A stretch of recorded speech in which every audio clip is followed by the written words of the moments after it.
Welcome back. I'm Pat, that Halloween movie collector, and I'm back with another What If for Halloween movie. This week we're doing What If for Halloween Resurrection. One of the more divisive entries in the franchise. Looked down upon on most hardcore fans. I mean, it's got its fans, and if you like it, that's cool. I'm not the biggest fan of it. Don't hate it. Hate's a strong word. It just lands probably a little lower on my list in my ranking. But it's got some fun parts in it. Some memorable parts, to say the least, with whether they're good or bad. But like I said, it's not a review. This is a what if, where we come up with certain scenarios that, had they been different, how would the film have turned out? So let's do this. Number one, my first what if for this film. What if they had used the original opening sequence? Now, those who own it on physical media, several different versions, there was an original opening sequence recorded and filmed, rather, and they didn't use it. I don't understand why. It was an opening where it opened up like on a family barbecue, a Myers family barbecue, set to the music of Johnny Angel by Shelley Fabares. And it was kind of creepy. It was like old 8mm type footage, and there's a little kid. You can see he's angry, and he's off in the distance, and they're trying to get his attention, and he's just waving like, leave me alone, and then he just flips around, and it's got this real creepy, menacing look. And it was supposed to be Michael, I guess, where he's like an outcast within his own family, the beginnings of his transformation, so to speak. I thought it was cool. It was very, very creepy. I don't know why they didn't use it. It would have been cool. And they even could have used it and built a little bit more on it, maybe dropped a couple of more, maybe where during the film he's remembering his childhood and he's remembering stuff like that, so you could have flashed back to a few more of those. They could have used it. There were so many possibilities they could have did with that. I wish they would have used it. Number two, now we see that Laurie is in a mental institution because of the events from Halloween H2O. She's suffering from what they describe as dissociative disorder. So she doesn't speak. She just sits there, and they just keep saying, the nurse saying all she does is look out the window. I don't know what she's waiting for, what she's looking at, but she's just basically in a vegetative state, doesn't speak. That's all well and good. But she still does have a son from the previous movie. What if, in the beginning of the film, what if you saw John Tate coming to visit her to see how she's doing? Would she talk to him? Would she tell him what she's doing? Say, I'm just biding my time, waiting for Michael to come back, and they don't understand what I'm doing here. She's just keeping her silence. You do see that all the pills they're giving her, she's stuffing in her doll because she's not taking the pills because she doesn't want to be incapacitated. She needs to be on her guard. But why wouldn't you see him come to visit? He's not dead. He survived. It's his mother. She didn't do anything to him that he would not want to come see her. Why didn't he come visit? That would have been pretty cool. Although I know Josh Hartnett moved on, became a little bit more famous, and pretty much doesn't even acknowledge H2O, but they could have just recast it. Somebody looked like him, but why not? Have him come visit her. Number three, in the beginning, when right after Michael kills Laurie, you see him make his way through the bottom part of the sanitarium, and there you run into Harold. Harold is the inmate that's dressed in like various serial killers, and he's dressed like John Wayne Gacy that night with the clown costume. And he sees Michael earlier on, and he's just like, oh, Michael Myers, and starts rattling off Michael's history of everything. And now, at the end, Michael sees him. He sees Michael. What does Michael do? Michael gives him the knife, as if to say, hey, I'm passing the torch to you, and takes off. Albeit it's the passing of the torch, it's also, hey, I'm going to pin this on you because they're going to think you did it. They're not going to think I did it. But what if he took the knife and followed Michael out? Maybe he tailed Michael and escaped because Michael was able to just walk out the door. He killed the security guards. What's to say this crazy nut job didn't just follow him and walk out? Not necessarily to be his sidekick, but he could have been on the loose. Maybe he showed up at the Myers house. Maybe he trailed Michael to see what he was doing. That would have been kind of cool. My number four. So now the whole storyline of this film is a bunch of the college students at Haddonfield University, because apparently Haddonfield's got a college now, all applied to be on Dangertainment's Halloween night live stream of them investigating the Myers house. So they all must have applied. They all got chosen. They got on-air interviews with Freddy, and they were chosen to be in there. Now, none of these people are related to anybody in the franchise. What if one or two of them were related to somebody in the franchise? What if one of them was a Strode? because the Strode line didn't die because she was adopted. So there could have been some other Strodes that were still around. What if there was, say, somebody from like the Vanderklok family, one of Linda's relatives, or even a relative related to Brackett? We know his daughter was killed, so it wouldn't be anybody. His only daughter was killed. Wouldn't be anybody of his direct descendant, but it could have been somebody that I'm sure there's other family in town. They could have been anybody. Bob Sims. It could have been somebody in the Sims family. Would have been cool if one of the last names were related to that, or if they could have just went for the guns and brought in Tommy Doyle or Lindsay Wallace. That would have really escalated things on Freddy's end, bringing back two of the people that were part of that night. Because you figure it's only 20 years later. So you figure Lindsay and Tommy were what, 9, 10 years old?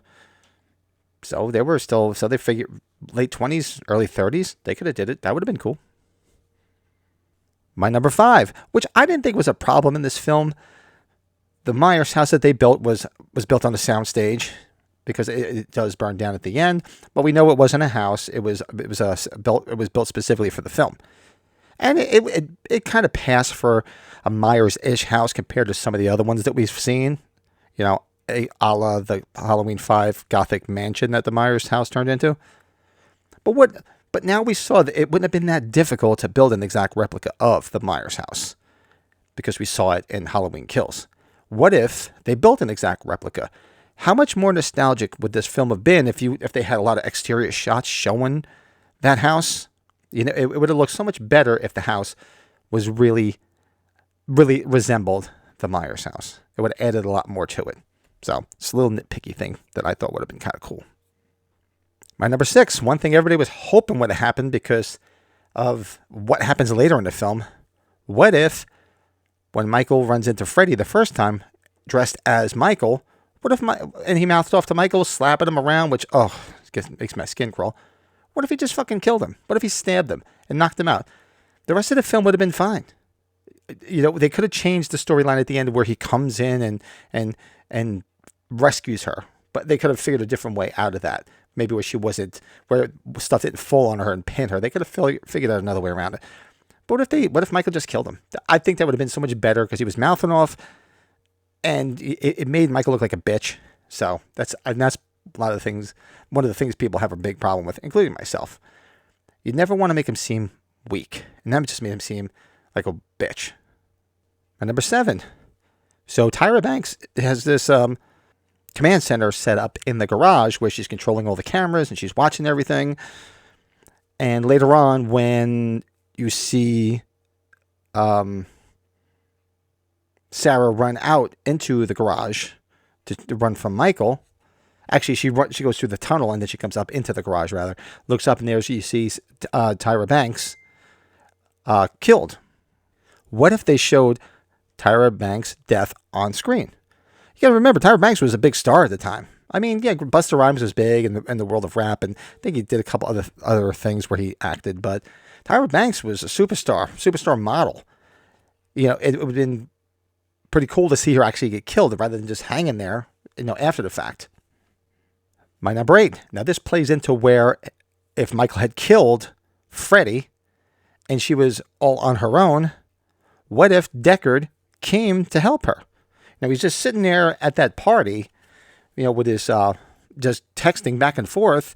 What if, and had he seen on screen rather, that she was all alone and built up some man balls and ran over there to help her? How would that have played out? You know, he could have been the one to help her get out of that situation and instead of Freddy towards the end. But number 9, what if? So at the end of all the melee, the house is burned down. You see the firemen there, and you got Freddy, and you got Sarah there. And obviously there's going to be Haddonfield police. What if Sheriff Brackett was still on the job and you saw Brackett there? Why not? That would have been cool, because you got to remember, he killed his only daughter. So he might have, if he was still on the job, he would have been there rejoicing, saying, "Oh, good, this son of a bitch is dead. Where was he for 20 fucking years after he killed my daughter?" And my number 10, the biggest what if of Halloween Resurrection. What if Laurie Strode didn't die? What if she got away at the sanitarium and ran from Michael, ran to Haddonfield, and he looked for her in Haddonfield? She could have hid out other places. She couldn't have just gone anywhere because she was locked up in a mental institution because she technically killed somebody. So it's not like she could just walk, prance around. She would have to be in hiding, and he would have to be in hiding, and it could have been a cat and mouse game.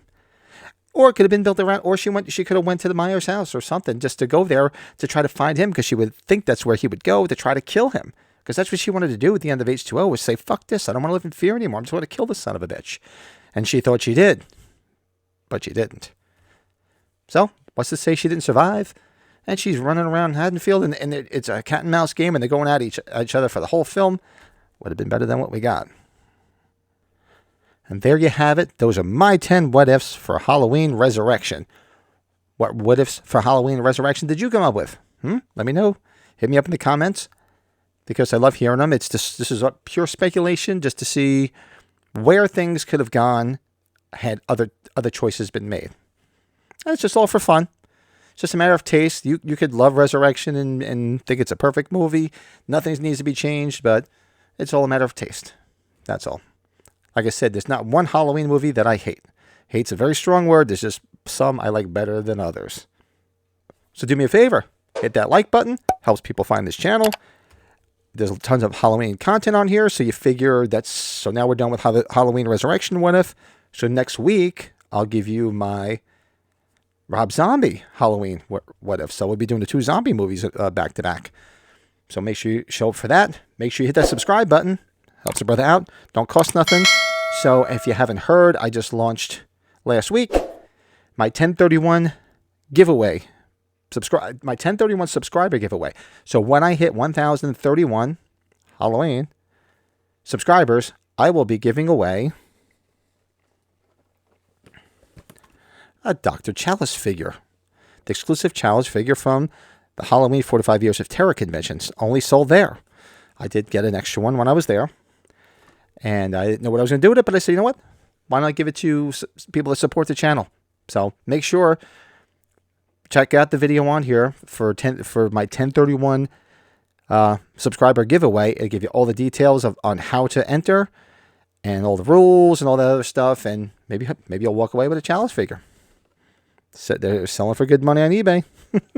Not to say you'd sell it. I would hope somebody that would keep it is a Halloween fan. So make sure you do that. Like, subscribe, check everything else on the channel, and do me a favor, make sure you come back next week for another What If as we enter the world of Rob Zombie remakes. All right?